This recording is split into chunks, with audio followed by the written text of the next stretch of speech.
hello from sunny Sydney.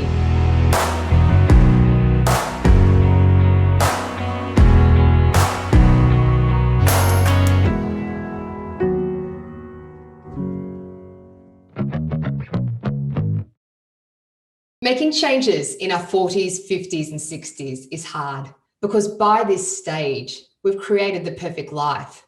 We put all our time into our career, our marriage, our children. We've ticked all the boxes. Yet we wake up in the morning and nearly every morning, there's a niggling feeling that something's off, that there's a change needed, that the life we're living and the life we created is not the life that we want to live anymore. There's a dawning realization of how much we've sacrificed. At the time of noon, it's a time to look at your own needs. And so the courageous path forward is the one where you take steps towards living into your truth. This is going to be uncomfortable and it's going to be messy and unglamorous, and it is done in many steps. I was born into a super high achieving family. My father was a doctor, my sister a lawyer. So what I did was I played by the rules, not my rules, everyone else's rules. So I became a chartered accountant. I went on to do an MBA with distinction and I climbed up the corporate ladder. I worked for major accounting firms, big banks in London, and major publishing houses. And the whole time, all I wanted to do was get to the top. I put all my energy into my career. And it didn't matter that my family came second, or my friends, or my health. I was focused on getting to the top. I was at a point in my life where looking good, having a sparkly title, a great salary meant more to me than feeling good. You see, behind closed doors, I was suffering from depression and anxiety. And I continued to slog away, dedicated, in fact, married to my job. The thing is every time I turned on my computer, I'd say, I wish I was doing my calling. I hate this job. I wish I could leave. I made the decision to leave the corporate world. It wasn't easy because I was still listening to the voices all around me. The questions around how I'm going to pay the bills. The questions around you worked so hard to get this far, why quit now? All the questions I was asked were rational and logical.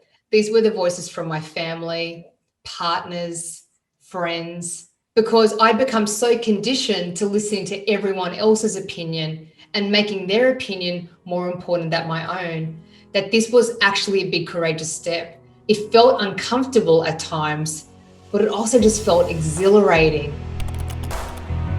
You might be called to leave a relationship that you've been in for a long time or a job, and the leap of courage generally makes sense to no one else but yourself.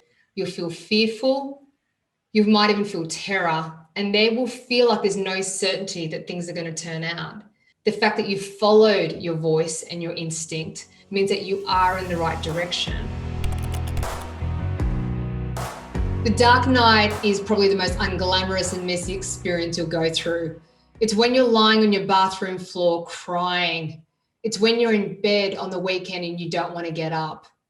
It's when you're eating out of the fridge, wondering when your life will come back together and make sense. And when you're in the middle of this process, I want to assure you, you're in the perfect place, because we kind of have a phoenix rising moment where we think, how did I let it get this bad? How did I dishonor myself for so long? How did I stay married for so long? How did I stay in that job for so long? How did I sacrifice myself to my children? And it's at that moment that we get clarity, we get strength, and we get a lot of wisdom. So the dark night is something that I personally believe you can't escape, because to step into a bigger life, you have to let go of the old. One important way to get through your dark night is to create a powerful morning ritual. This will involve potentially new experiences for you that you may never have done before.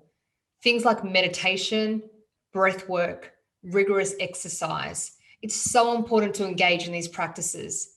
Meditation is going to help connect you to your center. Breath work is going to move energy through your body. And rigorous exercise is going to elevate your energy levels. Now, you're not going to feel like exercising, meditating, journal writing, or doing breath work. And that's why discipline is needed. You've got to believe you're going to get through it. And you must also believe that these tools are important for you to get through this period in your life.